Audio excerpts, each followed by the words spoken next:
El farmacéutico es uno de los lobbies más influyentes del mundo. 应对挑战，力行力改，破解难题。 Конечно, должны работать кооперативно, должны... Las tienen demasiado poder. Avecina una gran guerra entre la realidad virtual y la realidad aumentada.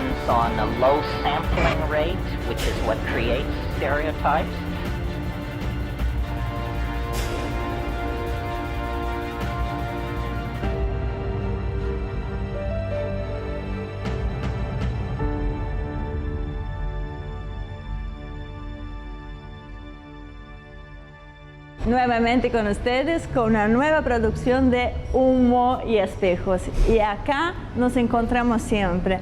Al menos una vez por semana estaremos y estamos firmes esperándolos y espero que ustedes también nos estén esperando. Así que arrancamos como siempre con la columna de Azul Selene. ¿Cómo estás, Marcelo? ¿Cómo estás, Azul? Cuéntenos qué es lo que nos traen hoy. Gracias, Ivonne. Como siempre, vamos con la columna de Azul, que hoy nos trajo un tema en la línea de lo que nos trae siempre. Sí. ¿Para qué vamos? ¿Cómo tomarlo? Pero bueno, sí, vamos a hablar porque hubo una temporada, al principio de las columnas hablaba mucho más de estos temas, y después una temporada que medio no me eché para atrás, pero como que los dejé estar un tiempo. A ver si era lo que parecía. Sí, y una oportunidad de sí, y al final no. Así que no me presento así, nunca me fui para el otro lado. Pero miraba, observaba. Vos le diste la oportunidad de que vayan por el buen camino, pero decidieron percibir y bueno, uno tiene que actuar. Algo que no sé si lo critican, pero siento que se podría criticar a mis columnas es que hay casos que son muy específicos de grupos chicos que uno los usa de ejemplo y al final es un grupo chico, no tiene el impacto de algo grande. Que para mí, o sea, no es así, pero puedo entender a alguien que criticara eso. Bueno, hoy Facundo me dijo, por ejemplo, el tema trans, son el 0,02% de la población. Cuando hablamos con un idioma inclusivo para no meter gente que es no binaria y hablamos como muchos, será el 0,02%, y todavía siendo generoso, bueno, hablamos de los temas chicos porque son los temas chicos los que mandan a la agenda. Pero bueno, hay, por ejemplo, hablando del feminismo, hay como una idealización de lo que es, y para mucha gente que en realidad es como que no le da mucha bola, pero es como, bueno, sí, tienen razón. Pero después ahora salen con cosas que antes estaban más escondidas. Hoy vamos a hablar de algo que subió Ni Una Menos, el colectivo Ni Una Menos, a Instagram, a Twitter, a sus redes. Ni Una Menos, todos lo conocemos, empezó hace unos años, espontáneamente. Es el colectivo más grande y más conocido, diría yo, feminista. Ahora el 8M, si no son las organizadoras de estos días, pegan el palo. Bueno, subieron una moción de orden para asamblea el viernes 22 de febrero, que se viene ahora, desde el movimiento antifascista de disidencias sexoidentitarias conformadas por trans, travestis, mujeres trans, lesbianas, bisexuales, no binarias. Ese es el título del movimiento. Del movimiento, sí. Que también eso se podría hacer una columna para analizarlo solo. Sí. Pero ¿Cómo era? Repetímelo. movimiento antifascista de disidencias sexoidentitarias conformados por trans, travestis, mujeres trans, lesbianas, bisexuales y no binarias. ¿Mujeres? Eso viene para después. Pero bueno, básicamente, si volvemos para hace unos días, hubo en una de las asambleas donde preparan para la marcha ahora que viene el 8 de marzo, estaban dando un discurso abolicionista de la prostitución, y las que suelen estar de ese lado son las feministas radicales. Están en contra de que la mujer sea explotada a cambio de un pago económico. Claro. Y bueno, durante esto había una chica hablando en el micrófono, entre todas, estaban todas abajo, y de golpe viene una mujer trans y le pega, le mete una piña y se quería seguir peleando, la sacaron y bueno, pero le fueron a pegar. Algún día vamos a hablar del tema de la mujer trans. Sí, y bueno, entonces... Las mujeres trans son las que están compitiendo en en determinadas categorías de juego deportivos y que están arrasando con las mujeres. Pero esa la voy a dejar para otro porque me vas a dejar sin tiempo. Pero bueno, en la asamblea esta pasa esto. Entonces ahora saca el comunicado de la asociación que dije antes, porque dice que la primera asamblea preparatoria para el 8M se pronunció enfáticamente contra las voces trans odiantes que se manifiestan desde el autodenominado feminismo radical. Este consenso fue unánime y sentó las bases para construir una asamblea plural y democrática. El límite irrenunciable que proponemos consensuar hoy es el freno a los discursos de odio que niegan existencias, que violentan a las identidades trans, travestis y no binarias que formamos parte de este movimiento. ¿Qué pasa? Las feministas radicales, simplificado, están en contra de la teoría queer. La teoría queer es la que siguen todo el colectivo LGBT, donde y ellas... Que es la que cinde el sexo biológico de el género. Claro. Ahora, ellos no quieren integrar mujeres trans o identidades no binarias en su movimiento, que no es ni hombre ni mujer. Si es gente que no se siente ni hombre ni mujer. Claro. Y no las quieren integrar en el movimiento porque dicen no son mujeres, las mujeres son mujeres hembras biológicas y estamos condenadas por nuestra condición de hembra biológica. ¿Y ese es el discurso de odio? Y ese es el discurso de odio por las que no las quieren en las marchas del 8M a las feministas radicales, les quieren sacar la voz. O sea, pasando al limpio, para ir siguiendo el tema, sí. Vos tenés un grupo de mujeres, tenés un grupo de hombres que por tratamientos hormonales, químicos, cirugía, lo que sea, ahora pasan a ser mujeres y como las primeras no quieren a las segundas les prohíben hablar a las primeras y les pegaron. Y les fueron a pegar, sí, fue una mujer trans que le fue a pegar a la que estaba hablando. Ahora, ellos lo que piden a la coordinación de las asambleas es mocionar para que no se dé palabra a estas sujetas que buscan infiltrar sus discursos de odio mimetizándolos con otras luchas. No las respetamos, son sujetas y no sujetes. Y solicitamos un espacio para tomar palabra que consideramos absolutamente necesario y que merecemos dentro de la asamblea, que nos permitan un pronunciamiento como personas trans, travestis, mujeres trans, no binarias, bisexuales y lesbianas, ya que a raíz de lo sucedido en la última asamblea recrudecieron las acusaciones contra nosotros, principalmente por redes sociales con discursos de odio hacia nuestras identidades. Es urgente que todos asumamos que las consecuencias concretas de estos discursos se pagan con nuestras vidas. O sea, básicamente está diciendo que no hablen más, y dennos más. ¿Se paga con sus vidas que alguien no las reconozca como mujer? Sí. ¿Qué es binarias? Perdón. Lesbianas. No sé. La verdad no sé, porque lesbiana es una mujer que siente atracción. Es que lo busqué y no entiendo, porque una lesbiana es una mujer que siente atracción por otra mujer. Si vos no sos mujer, vos sos no binaria, no entiendo cómo vos podrías ser una mujer que se siente atraída por otra mujer. Sería ahí lo mismo ser lesbiana o lesbiana que heterosexual. Porque, o sea, si no sos mujer, sos otra. No sé si heterosexual, porque sería una cosa con una mujer, sí, no es lo mismo que un hombre con una mujer, una identidad. Pero bueno.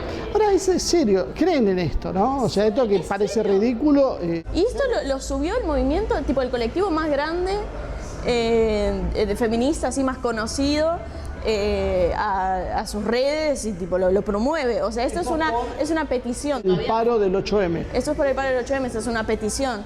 Ahora, ellos te dicen además que no van a dar lugar a estos discursos, te dicen que tolerar estos discursos, que no pueden tolerar estos discursos porque esto propiciaría que se extiendan actitudes y dichos totalitarios que nos violentan. O sea, no los van a dejar hablar, les prohíben hablar para que no se vuelvan totalitarias. ¿Y la sororidad y el hecho de que todas las mujeres tienen los mismos problemas? Y por lo visto no. Eso es lo que critican las feministas radicales, te dicen todas estas identidades, pero no hay mujeres. Tipo, las mujeres quedan afuera, las mujeres son a las que echan. Dicen que, bueno, que también... Las echan por mujeres que reclaman que en un encuentro de mujeres que son serviciales al patriarcado. ¿Y quiénes son serviciales al patriarcado? Y las que las echan, las silencian a las mujeres cis. La mujer cis es la mujer que nació mujer y sigue siendo mujer.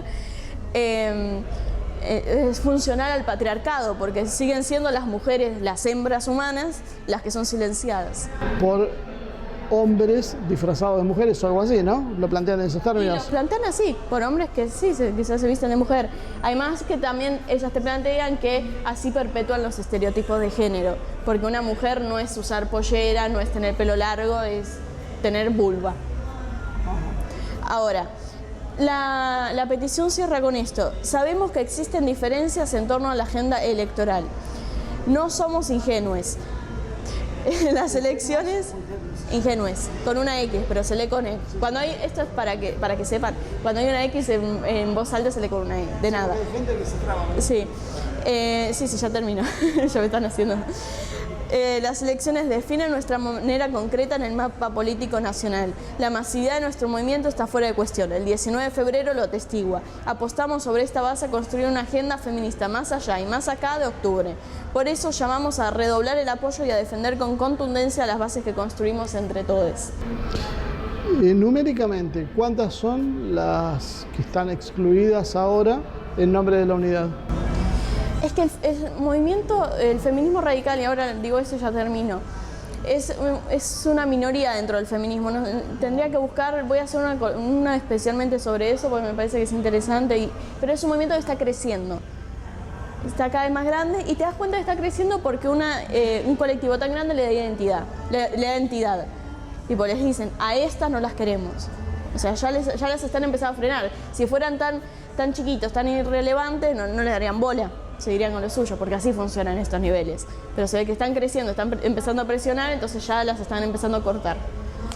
Y esas son internas. Yo siempre he dicho que me parecen más coherentes las feministas, porque más allá de que yo no concuerda, claro, que la opresión... Claro, porque uno, reconoce que tienen razón en una serie de cosas, lo que no plantea que están equivocadas, que el problema no es la presión del hombre en la mujer, pero bueno, después en el resto tienen razón. Es más difícil entender todo este tema de las identidades no binarias y todo este tipo de cosas. Se contradicen claro, más. Es una contradicción permanente, una fantasía. También una ruptura que se está empezando a dar, una separación entre el movimiento, la comunidad LGBT y el feminismo que ascendieron juntas. Una alianza y que además esto se suma a las tensiones entre trotskistas, kirchneristas, cambianicas, no sé, sí, como las que son de Cambiemos, que todas sí están, no quiero sonar despectivo, sí. Son todas mujeres, pero cada una tiene una ideología, pero que tiene un gran problema. Ellas plantean que el hecho de ser mujer les da una unidad, pero ahora lo que empezamos a ver es que no les da unidad porque hay las mismas diferencias que hay entre los grupos de hombres, que también se dividen por un montón de características, y los enfrentamientos son falsos que sean entre hombres y mujeres. Y el tema de las entidades no binarias, bueno, es un tema ya, claro, es bastante más complejo de probar, pero lo que sí básicamente es que esto... Sí, bueno, y ya cerramos. Como decía Facundo, que yo te comentaba, Facundo Quiroga, que muchas veces ya ha estado varias veces con nosotros, no representa más del 0,02% de la población, siendo generosos. Y estamos teniendo este problema que no sabemos cómo hablar, porque al 0,02% puede no sentirse incluido, porque tampoco nadie garantiza que todos los no binarios necesiten que le cambien el lenguaje. Yo creo que a muchos no les importa. Bueno, así que hoy también tenemos una columnita de estas que suele traer Azul, que algunos la aman, otros la odiarán, no sé, es lo que hay. Así que bueno, igual y vamos como para seguir con el programa. Muy bien, dejaré para que nuestra audiencia saquen sus propias conclusiones. Lo que es por mí, bastante contenta con lo que estamos logrando y con la llegada que estamos teniendo con este programa. Así que muchísimas gracias a ambos y muchísimas gracias a todos ustedes. Así que no se vayan. Enseguida, después del corte, ya volvemos con el invitado del programa de hoy.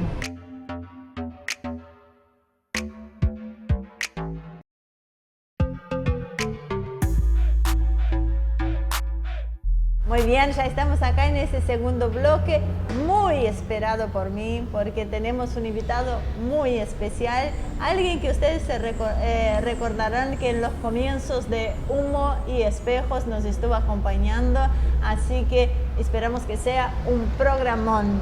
Está con nosotros hoy Damián Jakubowicz, un especialista en geoestrategia, defensa, un capo con todas las letras de lo que nosotros tratamos acá en este programa. Así que, ¿cómo estás, Damián? ¡Qué gusto! Un gusto, los he extrañado humanamente y geopolíticamente. Bien. Hubo mucha gente que nos preguntó, ¿había pasado algo con Damián, que no lo vimos más? Qué lástima que no está en el programa. Bueno, comentamos que te habías ido a vivir a otra provincia. Y que, Estás bueno, eso... en otras dimensiones. En otro portal. Exactamente, pero bueno, siempre estamos conectados, siempre estamos ahí.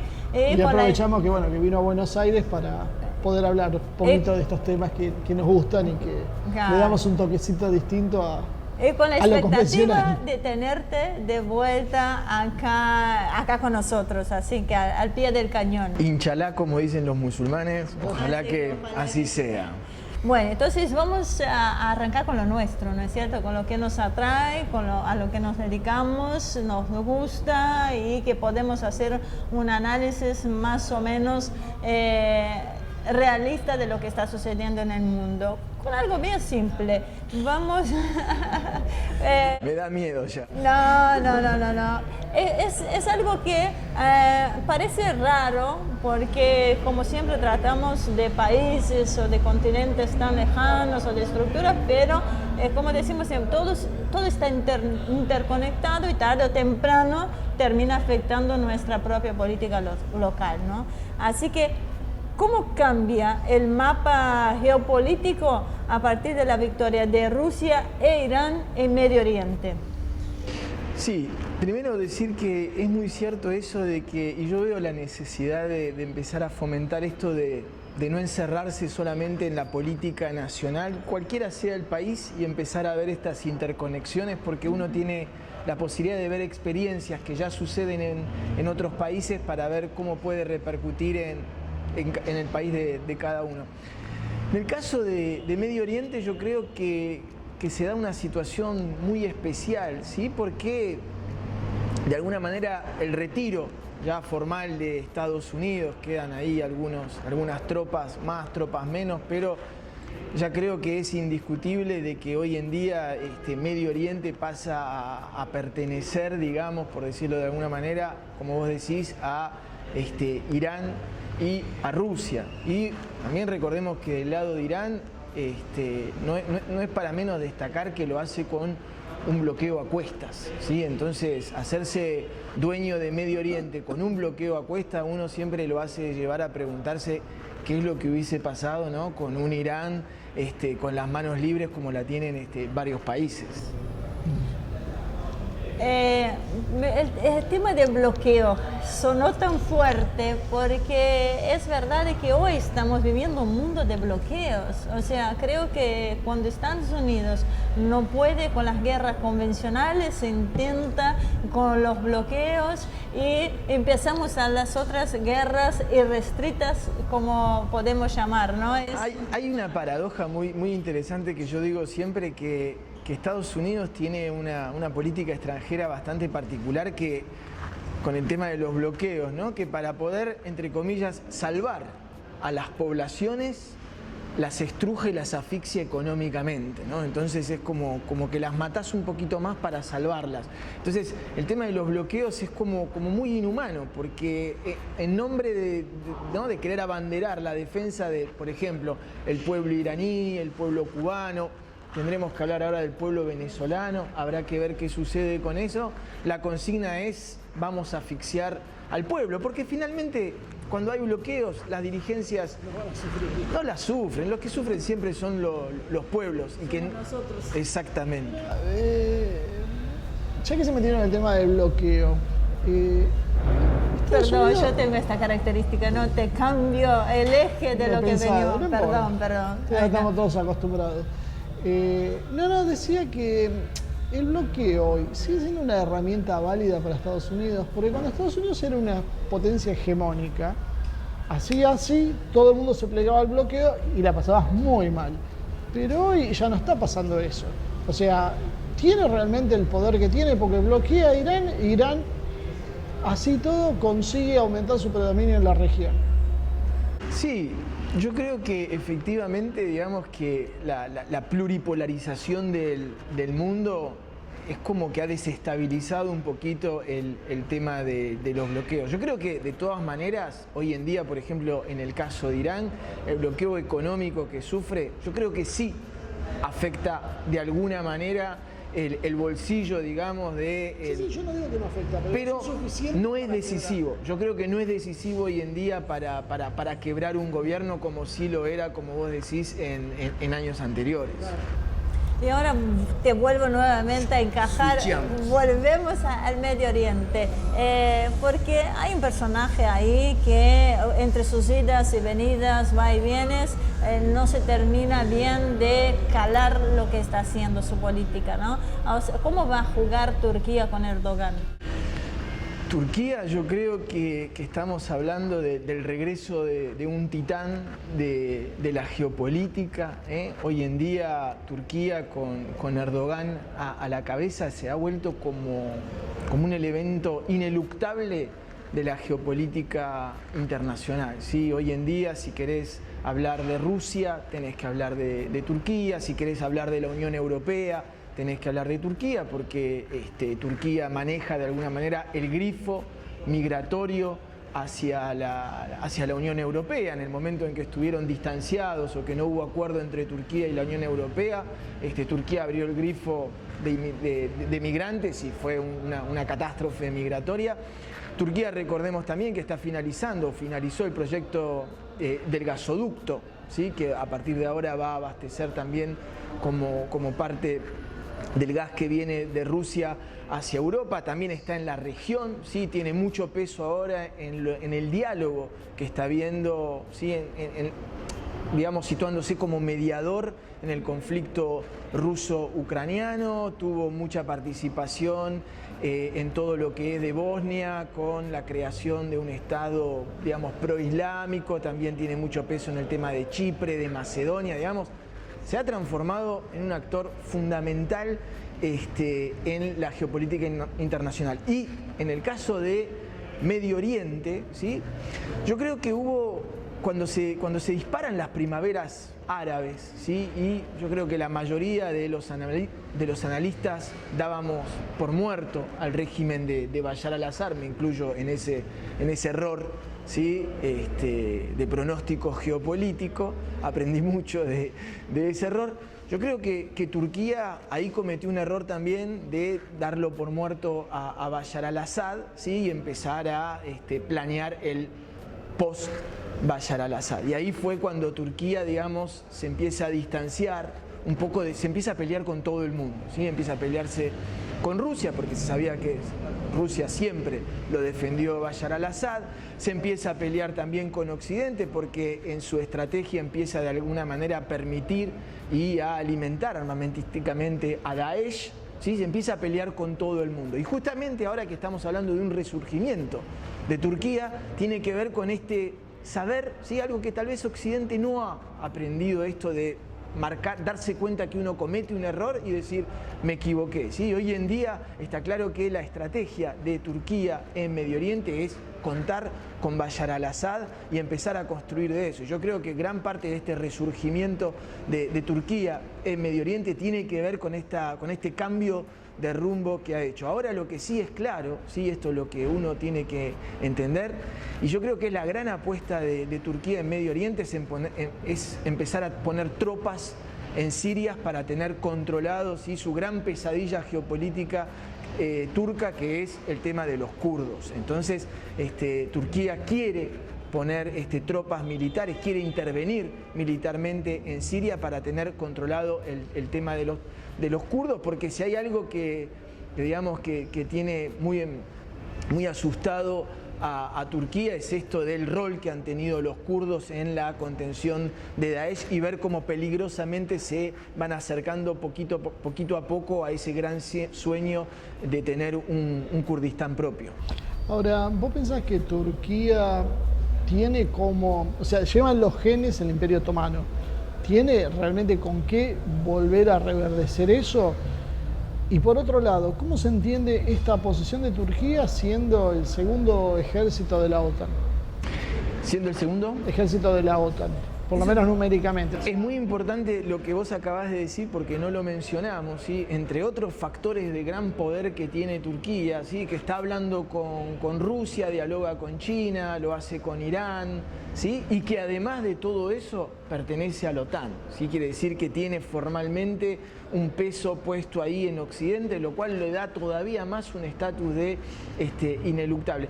Yo no sé si Turquía tiene como la suficiente fuerza armamentística para implantarse en toda Siria, pero yo creo que lo que le interesa sobre todo a Turquía es hacerse fuerte ahí en la frontera con Siria y poder justamente frenar un poquito el poder que está teniendo en el control de la frontera de lo que son los kurdos sirios.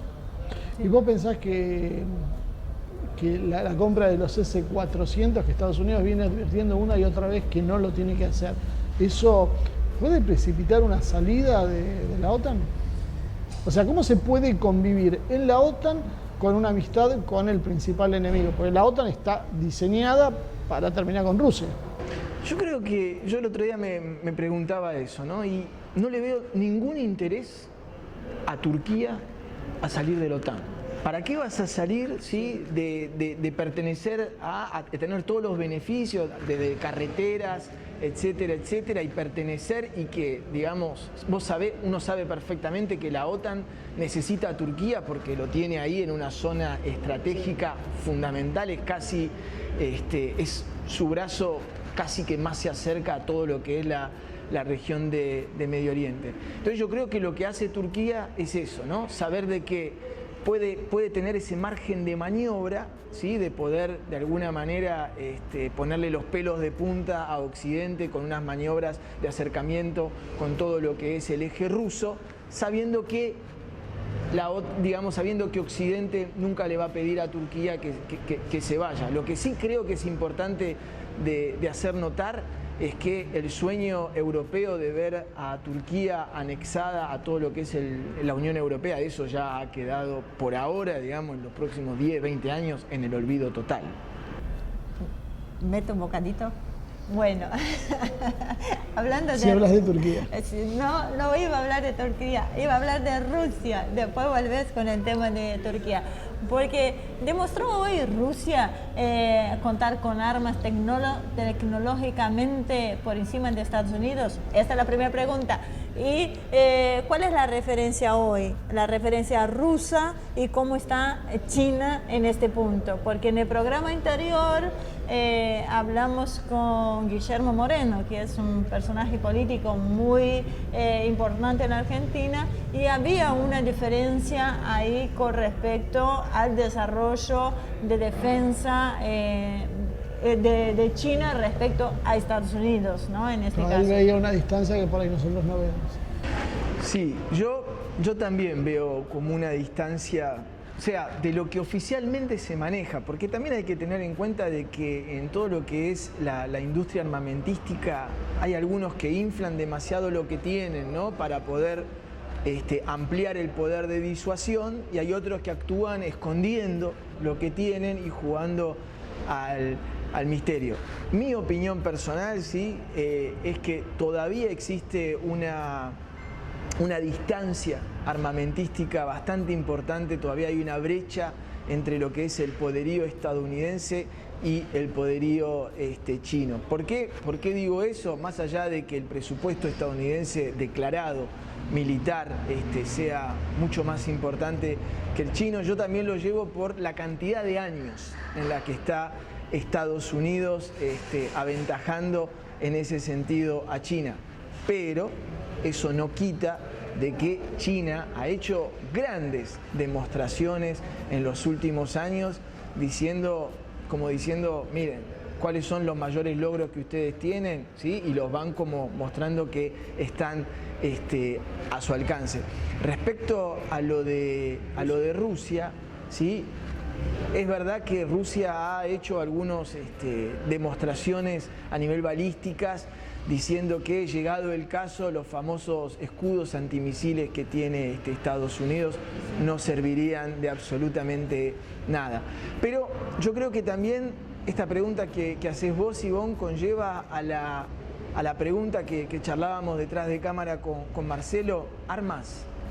¿Para qué? ¿Sí? Porque estamos en un momento de tanta proliferación nuclear, ¿sí? Que cualquier conflicto que tenemos hoy en día en el planeta está poniendo en juego una tercera guerra mundial.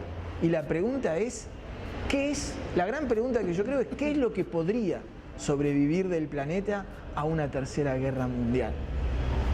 ¿Sí? Y creo que hay gente que dice, bueno, por ahí podría sobrevivir América Latina, las cucarachas, que ya parece que están sobreviviendo, ¿sí? Entonces, yo creo que la mayoría de los analistas, y yo creo que gobernantes del mundo, saben de que la tercera guerra nuclear podría disparar en cualquier cosa y una gran tragedia planetaria. Entonces, ese es el problema, que estamos en un mundo, ¿sí? De alguna manera hiper armamentístico, ¿sí? Y de repente aparecen ciertos dirigentes políticos, en el caso de Trump, que uno lo ve súper impulsivo y uno se pregunta, ¿será capaz de apretar el botoncito, el famoso? ¿Está tan loco para poner en juego el planeta? Porque estamos en un momento de tanta tensión internacional que una fichita mal jugada en este tablero explota todo. Te cedo la palabra, Ramírez. Yo creo que Rusia lo entiende bien ese juego, por eso creo que la apuesta no es como en el pasado, grandes ejércitos numerosos, sino una fuerza mucho más ágil, más chica, hipertecnologizada, que sea capaz de asestar golpes quirúrgicos y sí, obviamente, contar después con el respaldo de una destrucción masiva. Y eso me lleva a preguntar si no es obsoleta la estrategia de Estados Unidos de las grandes flotas para proyectar fuerza. Porque hoy daría la sensación que con el cambio tecnológico, la vulnerabilidad de una flota es demasiado alta, es demasiado costosa. Hundir una flota no ocasionaría grandes problemas, tendrías la limitación en la respuesta de si meterte en una guerra nuclear realmente a nivel global o aguantarte la pérdida, pero la pérdida es tan poderosa, tan potente, tan fuerte y con tantas repercusiones que da la sensación de que tal vez la estrategia ya quedó obsoleta. En algún momento los acorazados dejaron de tener razón de ser.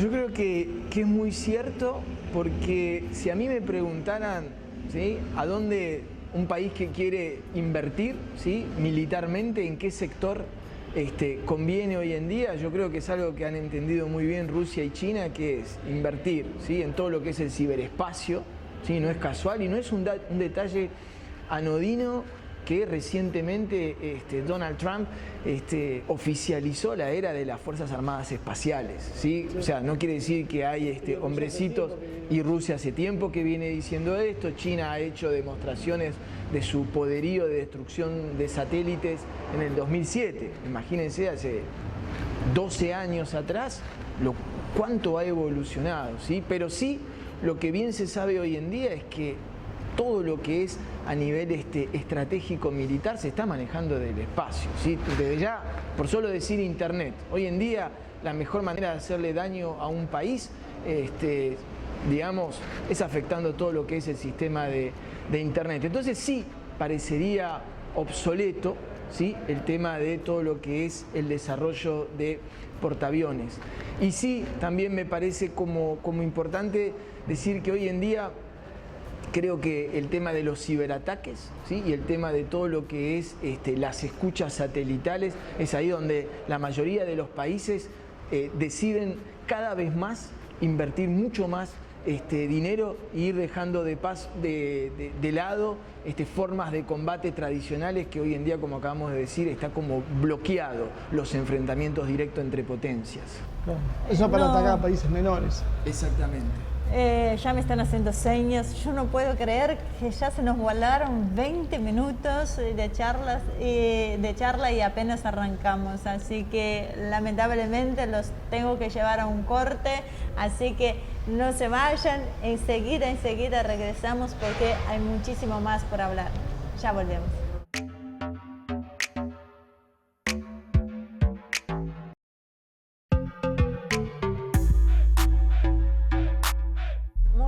Ya regresamos en este tercer y último bloque, ya se nos va, ya se nos termina. Acá seguimos con Damián Jakubowicz Bueno, como todos los argentinos, una cosa que admiro muchísimo de este pueblo es esta capacidad de analizar el mundo, ¿no? Este interés político. Así que chicos, Marcelo, Somos de Argentina. Vos sabemos argentino. mucho y lo que no sabemos lo inventamos, pero no nos vamos a quedar sin respuesta. Pero sí, La especulación la hacemos. Sí.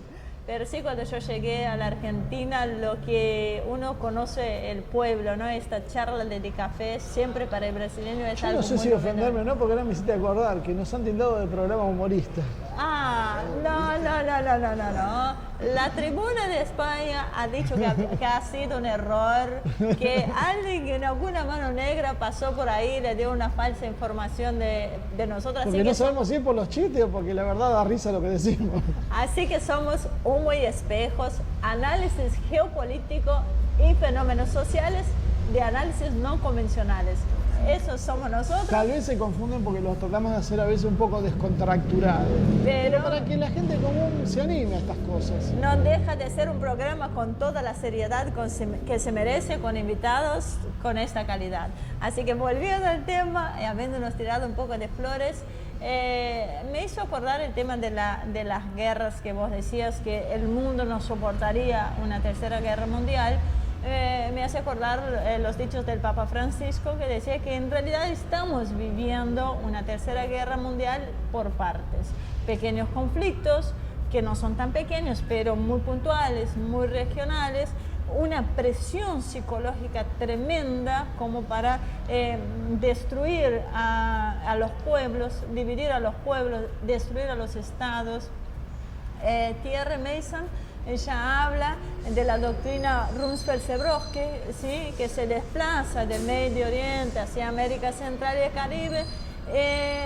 ¿Podemos decir que estamos en este cuadro acá en nuestra región? O sea, en el cuadro que va más allá de un cambio de gobierno, de la destrucción del Estado mismo, del Estado-nación, la desaparición, que es lo que se hizo en Libia, y ese modelo, lo que dice Thierry Meyssan es que Estados Unidos se dio cuenta que no pudo en Medio Oriente y ahora eso va a América Latina y el Caribe.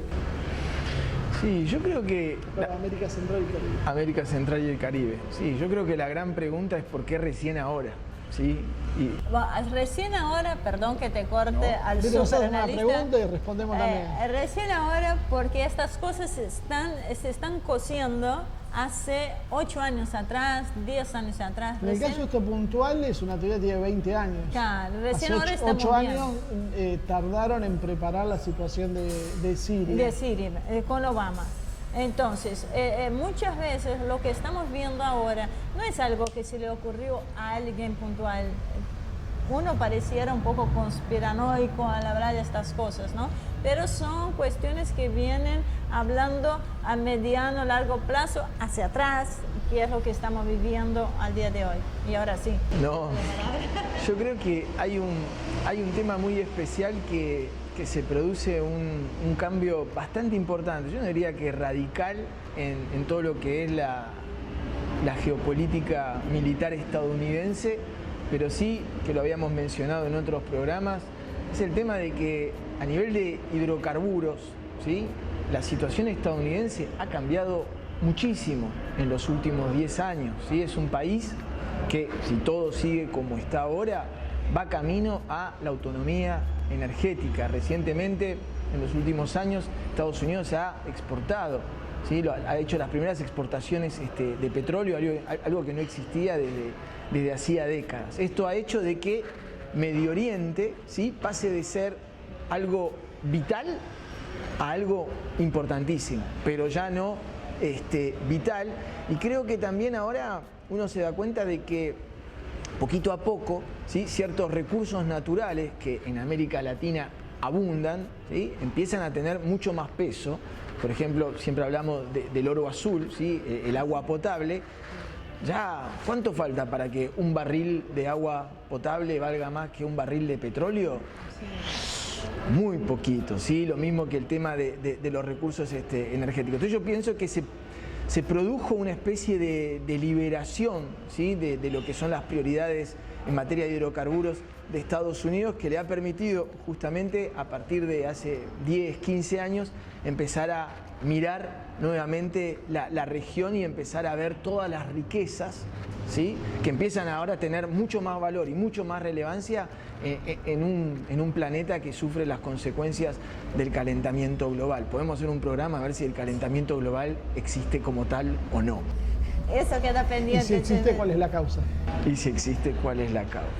Exacto. Después de eso ya también nos echan de donde estamos saliendo y ya no hablamos más de nada. Más que programas de humor, chao. Ahora, lo que vos decís es cierto, pero algunos lo que dicen es, como ya no dependemos del petróleo y sí lo necesita China, bueno, lo que nosotros tenemos que garantizar es que China no acceda a ese petróleo. ¿Puede ser que venga por ahí la mano? Sí, el petróleo sigue teniendo, yo creo que en los sí, de hecho se usa para muchos usos que no son solo el combustible. Para fabricar esto usas petróleo. Sí, tal cual. Sí, es cierto que yo creo que el gran tema chino por ahora, ¿sí?, es lo que vos decís, es el hidrocarburo. En el petróleo no se ha... Está lejísimo, ¿sí?, a años luz todavía del autoabastecimiento, y todavía es como un poquito lo que muchos analistas consideran como la pata débil de China, es el tema de que todavía necesita tener sus importaciones en materia de hidrocarburos, y es una ventaja, ¿sí?, que es una ventaja, digamos, que tienen, que en cambio sí tienen a favor tanto Rusia, ¿sí?, como Estados Unidos. Entonces, la teoría esa de que dicen de que aunque no lo necesiten, les gusta tener ahí una pata puesta a Estados Unidos sobre todo lo que son las reservas petrolíferas, a controlarlo, le da una ventaja, digamos, importante en cuanto a la geopolítica a nivel de enfrentamiento. Ahora hablando del cóctel, China, Rusia, Venezuela, petróleo, ¿se espera, es posible una intervención directa en Venezuela o solo se esperaba guarimbas y mercenarios? Y por otro lado, ¿cómo consideras el nivel de compromiso que puede tener China y Rusia? Y ahí también entra Turquía, en Venezuela. Es verdad, en Turquía... Que seguimos hablando de la importancia de Turquía... Empieza a tener. Yo creo que... Viste que volvió a Turquía. Yo diría que hay 4 razones, ¿sí?, por las cuales el gobierno estadounidense, y en particular Donald Trump, está como obsesionado con el cambio de gobierno en Venezuela. La primera, por supuesto, que es Venezuela, petróleo, una de las mayores reservas petrolíferas del mundo. Eso está clarísimo. Yo creo que hay otros 3 temas, ¿sí?, los voy a tratar de decir en orden de importancia. Es cierto que hay una doctrina que es la doctrina Monroe, ¿sí?, que data de 1823 y que la resumo casi a nivel de caricatura, pero lo que dice es que todo lo que pasa en el continente americano, ¿sí?, lo que los pueblos originarios llaman el Abya Yala, influye en la seguridad nacional de Estados Unidos. Desde el punto de vista de esa doctrina, lo que está pasando hoy en Venezuela, ¿sí?, es una alerta para la seguridad nacional, desde el punto de vista de esa doctrina. El tercer tema que me parece que no es menor es el tema de que se vienen de nuevo las elecciones en Estados Unidos. Uno ya lo sabe, de que todo lo que es el grupo, ¿sí?, de votantes que hay en Florida, en Miami, donde hay muchos exiliados cubanos, muchos exiliados venezolanos, ¿sí?, con mucho poder, uno sabe de que son reacios a cualquier tipo de nuevo socialismo en América Latina y que es una tradición en los gobernantes republicanos mostrar, digamos, de alguna manera generar alguna tensión con esos tipos de países para poder captar votos en las elecciones. Perdón que te interrumpa un segundo y perdón mi ignorancia a todos. De última, si está muy mal esta pregunta, la cortamos. Nunca pasó. Nunca pasó. ¿Los inmigrantes en Estados Unidos pueden votar a presidente? Porque se hablan tanto de esta influencia, de tanta la preocupación, de lo que piensan los... Yo creo que se tienen ciudadanía, eso la verdad... Lo que sí tiene sobre todo impacto, ¿sí?, son en las generaciones, ¿sí? En los nacidos en Estados Unidos, sí hay un gran impacto de todo lo que... Ya debe haber, ¿cuánto? 2 generaciones cubanas. 2, 3 generaciones ya debe haber, ¿sí? Pero No quedamos en offside los 3, que no sabemos, pero lo vamos a no ver. sabemos. Supongo yo que teniendo la ciudadanía, pero no es tan fácil tener la ciudadanía. Bueno, acá en la Argentina, igual acá en la Argentina, Tarea teniendo para la el hogar. ciudadanía, como yo, que llegué re chiquita a la Vos Argentina. no tenés la ciudadanía, vos tenés la residencia, ¿no? La trampa. Pero yo puedo votar hasta jefe de gobierno, no puede, me encantaría votar porque... Lo que pasa es que tu país no te autoriza a ser ciudadano argentino. Es verdad, tengo que optar, en la Argentina tengo que optar, o ser argentina o ser brasileña, y es muy difícil. Pero el problema de ustedes, por los argentinos, podemos tener más de una ciudadanía. Dejemos Somos a mi cosmopolitas. pobre país en paz y sigamos Después entonces... editamos todo esto. Pobre pero gran país. Exacto, así que entonces sigamos con injerencia...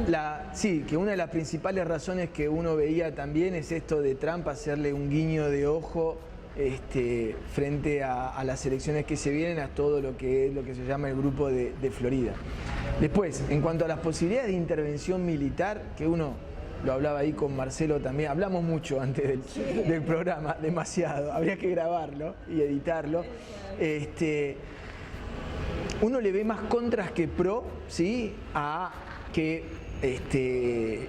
Estados Unidos intervenga militarmente. Primero, uno observa con una agradable sorpresa que aún gobiernos que uno podría calificar de centro derecha, como el gobierno o de derecha, como el gobierno de Duque, de Colombia, de Jair Bolsonaro en Brasil, le han dado todo el apoyo a Trump hasta que se habla de intervención militar, ¿sí? Eso fue claro. O sea, cuando dejó de ser testimonial, cuando hubo que...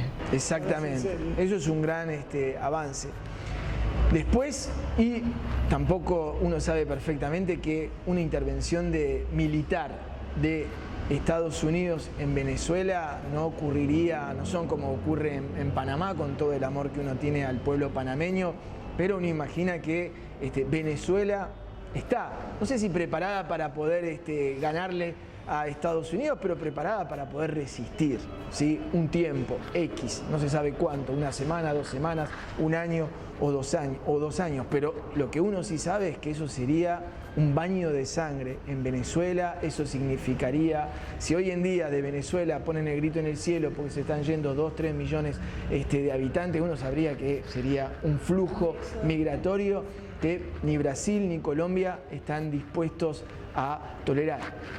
Tampoco yo veo el interés estadounidense a abrir la caja de Pandora como la han abierto en Libia o en Siria, porque acá estamos a kilómetros, ¿sí?, en el patio trasero. Tampoco yo le veo el interés estadounidense a darle pretextos a ejércitos rusos y chinos, ¿sí?, que por derecha o por izquierda empiecen a desembarcar en nuestra región. Lo veo como difícil, pero... Y que la violencia se les extienda por la región. Y que la violencia se les empiece a extender por la región, y como dijimos, se abre la caja de... Claro, una cosa es jugar en otro vecindario. Es diferente cuando es en tu vecindario porque te arrastra vos. Y hoy en día tiene toda una ola de gobiernos que lo favorece. Ahora, ¿qué fue? ¿Un error de cálculo? ¿Una diferencia interna en el gobierno? Porque una cosa que me llama la atención es que, a diferencia de lo que pasó en Corea, Trump está teniendo un papel casi secundario, muy poco hablado, cuando en Corea él era el que fogoneaba el tema. Y acá como que se lo tiró a Pence, arreglate vos. Y a raíz de esto, te meto una pregunta, una reflexión más para los dos, si quieren, ¿no? Porque me encanta en realidad cuando es la charla entre los dos.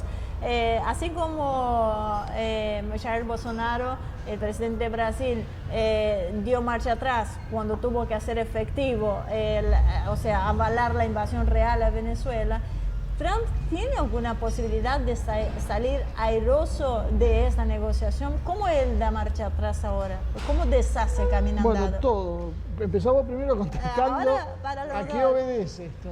Después, yo creo que es... Yo te doy un pálpito. Okay. No, un pálpito, ni siquiera es una opinión. Uno ha visto en estos años de Trump, ¿sí? Este patrón de conducta que se va repitiendo, que parecería que está dispuesto a ir hasta lo inadmisible, ¿sí? Y que es como su manera de negociar. Te demuestro que tengo todo el poder, te apuro, lo ha hecho con Norcorea, lo ha querido hacer con China, manejando ahí. Hablo para mis electores.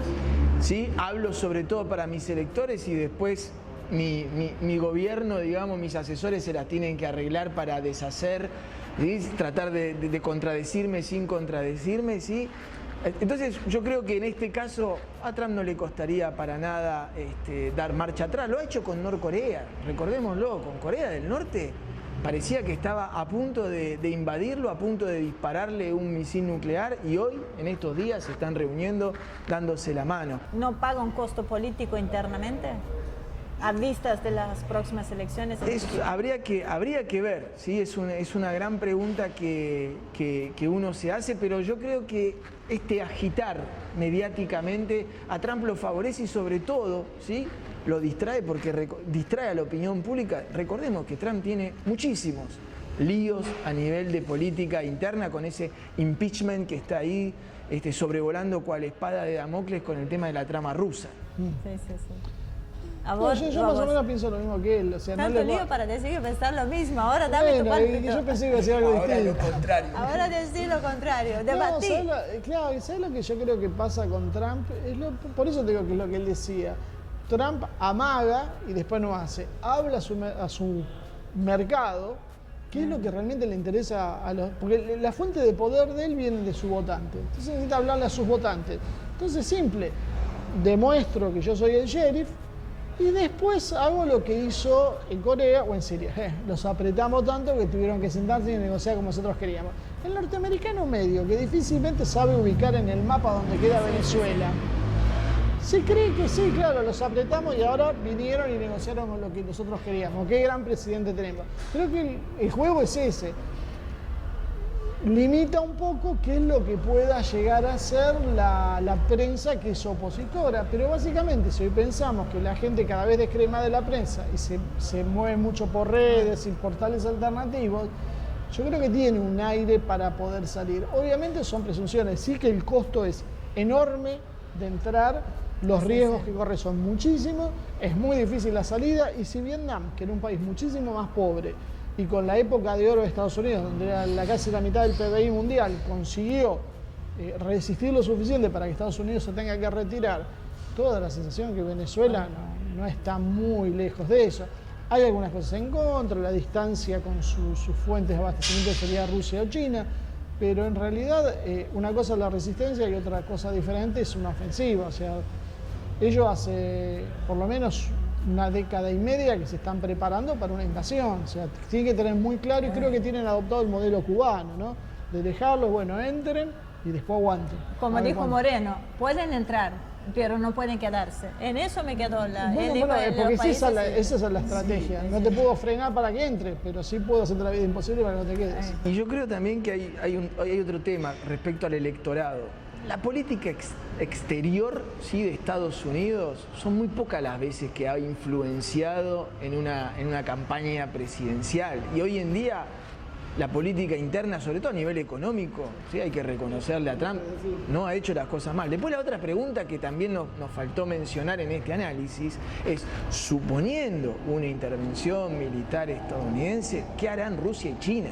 Porque tienen muchísimo dinero invertido y lo primero que quieren es que no les pase como les pasó en Libia. 130.000 millones de dólares. Exactamente. Pero se habló también de la posibilidad de mandar la compañía Wagner de mercenarios. Está presente. Que está presente, esto sería más preocupante. Los rusos le jugarían con el mismo juego. O sea, nosotros no ponemos oficialmente, el ejército ruso no va a participar. Eso no quiere decir que después en forma privada sí haya rusos presentes, sobre todo en cuestiones claves para dirigir un proceso de resistencia. ¿Y sabes en qué va? En el tipo de material que vos suministrás. Si vos usas material de punta, ¿cómo consolidás el dominio? Si vos sabés que un tipo con un sistema que es así chiquitito, te puede llegar a destruir un tanque que cuesta millones de dólares y que te hace pagar un costo político. El terreno no ayuda, o sea, es todo muy complejo para Estados Unidos. Ahora, Damián, China indudablemente está ganando espacio en todos los órdenes, financieros, comercial, militar, geográfico. Ahora, ¿es cuestión de tiempo para que el atlantismo pierda su posición en manos de China? Yo creo que una de las cosas porque eso es lo que se plantea mucho si realmente nos estamos acercando al fin de Occidente, ¿no? Y yo creo que acá hay el ascenso chino es indudable. El tema es qué hará Occidente. ¿Sabrá reinventarse?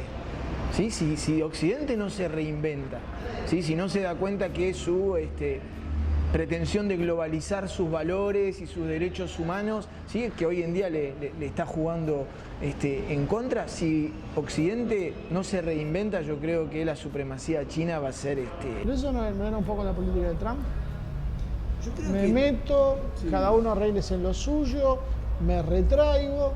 En el 2008, optimizo recursos. En el 2008, recuerdo nuestra primera entrevista al embajador de China en la Argentina, en una charla informal, que siempre somos las mejores, las detrás de cámaras siempre son las mejores charlas.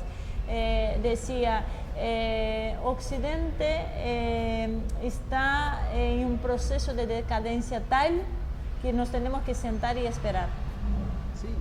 Sí, nosotros no hace falta que hagamos nada. Exacto. Se van a derrumbar solos. Es triste, pero uno lo va viendo. Esa es la visión que tiene 10 China. años después. El problema es el manotazo de una potencia que se hunde y que apele a una solución militar para frenarlo. Pero hoy en día yo creo que en la intimidad, y esto es puro intuitivo de mi parte, yo creo que Trump se debe agarrar la cabeza porque decir, con lo que más estoy peleado, Xi Jinping de China, Putin de Rusia, Erdogan de Turquía, ¿sí? Me parece que tengo mucho más afinidad que en los que supuestamente son mis aliados, porque hoy en día uno lo ve a Trump y parece como un error en la Matrix occidental, ¿no? Con ese nacionalismo. Hoy la locura es que Trump abandera, es bandera de todo lo que es el proteccionismo y China se presenta como apertura de todo lo que es el liberalismo, ¿no? Vivimos en un mundo en donde hay que empezar a rediseñar todos los paradigmas. Pasa que la lógica es la misma, o sea, mientras Estados Unidos fue quien tuvo la ventaja comparativa, quería libre comercio. Ahora esa ventaja la tiene China, claro, entonces cambian los protagonistas, pero la esencia del juego es el mismo. Tengo que terminar con esta charla maravillosa, Damián, espero que podamos repetir. Tengo la esperanza de que en algún momento vuelvas a Humo y Espejos, siempre hay que tener. Cuando yo llegué a la Argentina, volviendo a hablar de intelectualidad política de los argentinos, hay varias palabras, conocí a este personaje tan querido por muchos y odiado por unos cuantos también, que es Perón, y una de las frases, creo que es Evita, si no me equivoco, decía, volveré y seremos millones o algo así. Volveré y seré millones. Volveré y seré millones, así que espero que vuelvas y seamos millones nuevamente. Así que muchísimas gracias. Quisiera, Alejandra Juárez, que está ahí atrás de cámara haciendo el aguante, que es la que nos encaja y nos, ¿cómo decir? Nos da esta cosa espiritual que uno necesita en los tiempos que corren. Así que pásame un mail, un contacto de la gente que la ha visto también, ha estado con nosotros y la puede ubicar. Se pueden contactar a despertando44@yahoo.com. Aprovecho para mandarle un beso grande a mi mujer que la amo. ¡Ay, qué dulce! Son los dulces en el fondo. Es muy interesante, hicimos un programa hace un tiempo con ella y que teníamos que haberlo repetido y que vamos a repetirlo seguramente. Que hablábamos sobre el esoterismo en el poder. Es un tema que está muy presente y que en cierta medida se toma como un tema menor, pero cuando Alejandra iba contando las cosas que pasaban, bueno, yo les voy a poner ahí en el Zócalo el para programa que vean que ese hicimos programa.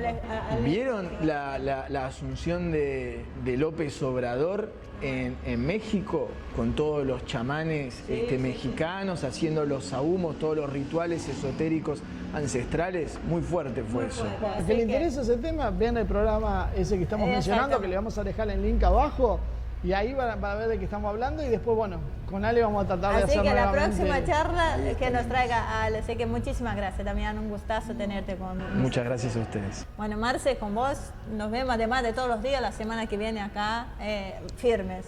Así que bueno, y a todos ustedes muchísimas gracias. Hoy me quedé pensando y quiero hacer un homenaje a otra mujer que también que es una gran persona y que nos viene haciendo el aguante desde el primer programa, que es Leslie Taglioretti, nuestra editora, que la verdad que ha hecho milagros. Y si hay gente que te acompaña siempre, que está en el pie de cañón, en las buenas y en las malas, hasta ahora en las malas, ya vendrán las buenas, Leslie es ella. A dos chicas que están detrás de cámaras que también se pelean ahí porque cada una quiere sacar lo mejor, que son nuestras hijas, y ya las conocen, es Azul y Morena. Así que bueno, las mujeres estamos copando un poco acá para que no nos saquen de línea. Así que muchísimas gracias a todos ustedes, gracias por acompañarnos, por los comentarios. Los invitamos a que se suscriban a nuestro canal de YouTube, Asia TV Producción, y invite a sus amigos que hagan lo mismo. Y muchísimas gracias a todos ustedes y nos vemos la semana que viene con una nueva edición de Humo y Espejos.